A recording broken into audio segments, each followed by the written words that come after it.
सुरक्षा लीक मामले में एक बड़ा अपडेट निकलकर सामने आया है। महेश कुमावत नाम के आरोपी की गिरफ्तारी हुई है। मूल रूप से राजस्थान का रहने वाला महेश कुमावत, दिल्ली पुलिस की स्पेशल सेल ने की कार्रवाई। मामले में अब तक 6 लोग गिरफ्तार किए गए हैं। ललित झा के सरेंडर करने के वक्त महेश भी साथ था, ऐसे सूत्र बता रहे हैं। फिलहाल बड़ी खबर यह है कि एक और गिरफ्तारी इस पूरे मामले पर हुई है। संसद सुरक्षा चूक मामले में लगातार जो है कार्रवाई की जा रही है। अभी तक दिल्ली पुलिस की स्पेशल सेल ने 6 लोगों को गिरफ्तार कर लिया है। अब महेश कुमावत नाम के एक आरोपी को गिरफ्तार किया गया है। बताया जा रहा है कि मूल रूप से राजस्थान का रहने वाला है।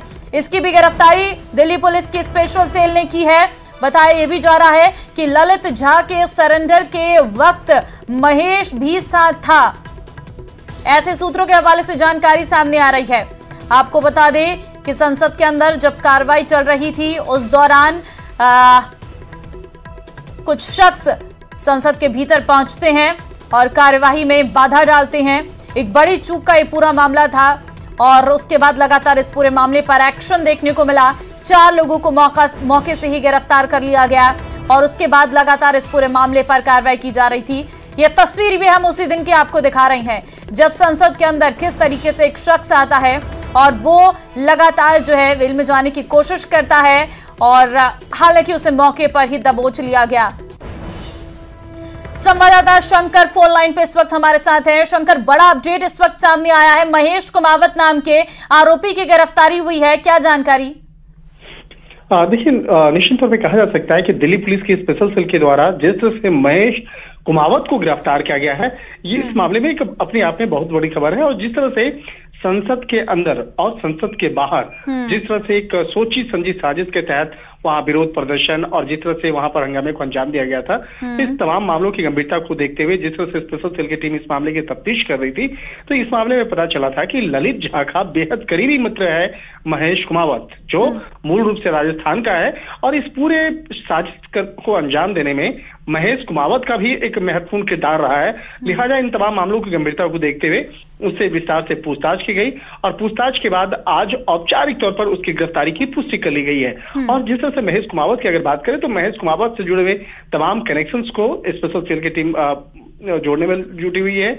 और इसके साथ ही जो अन्य आरोपियों के साथ में महेश कुमावत कैसे जान पहचान में था, कैसे बातचीत होती थी, किस तरह से आपस में मुलाकात होती थी और जिस तरह से संसद के अंदर में और संसद के बाहर में जिस तरह से एक हंगामे को अंजाम देना था और एक इस मामले से जुड़े हुए तमाम साजिश को जो इम्प्लीमेंट किया गया, तो उससे जुड़े हुए मामले में महेश कुमावत की क्या क्या भूमिका रही है और किस तरह से वो ललित झा के साथ जुड़ा हुआ था, तो इन तमाम मामलों पर विस्तार से पूछताछ की जाएगी। जी ठीक है। सूत्र ये भी बता रहे हैं कि जब ललित झा ने सरेंडर किया था उस वक्त महेश भी साथ में था, क्या इसको लेकर कोई जानकारी?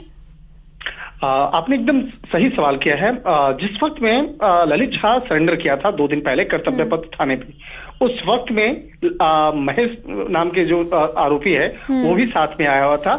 और इस मामले पर जब वो पहुंचा तो उसको लगा था कि इस मामले में उसकी गिरफ्तारी नहीं होगी, उसके खिलाफ कोई शिकंजा नहीं कसा जाएगा। लेकिन ललित झा से जब इस मामले में पूछताछ की गई और ललित झा के खिलाफ जिस तरह से आरोप बेहद संगीन लगे हुए थे, तो जब उससे विस्तार से पूछताछ की गई तो महेश कुमावत का जो रोल है वो निकल के सामने में आया और पता चला कि किस तरह से उसकी भूमिका रही है। लिहाजा इस मामले पर ललित झा का जो स्टेटमेंट है, ललित झा के साथ साथ अन्य आरोपियों का जो स्टेटमेंट है, उसी के आधार पर महेश कुमावत को गिरफ्तार किया गया है। और अब इससे महेश कुमावत को जो है अब गिरफ्तारी के बाद उसे दिल्ली के पटियाला हाउस कोर्ट में पेश किया जाएगा और पेश करने के बाद ज्यादा से ज्यादा दिनों की रिमांड ली जाएगी। और उस रिमांड के दौरान में उसके बाद इस मामले में पूछताछ किया जाएगा कि किस तरह से उस पर जो इल्जाम लगे हैं उस इल्जाम में महेश कुमावत का क्या कहना है। हालांकि गिरफ्तारी के पहले उससे काफी देर तक उससे पूछताछ की गई और पूछताछ के बाद ही औपचारिक तौर पर उसकी गिरफ्तारी की पुष्टि की गई है। ठीक है शंकर, बहुत धन्यवाद आपका फिलहाल तमाम जानकारी देने के लिए।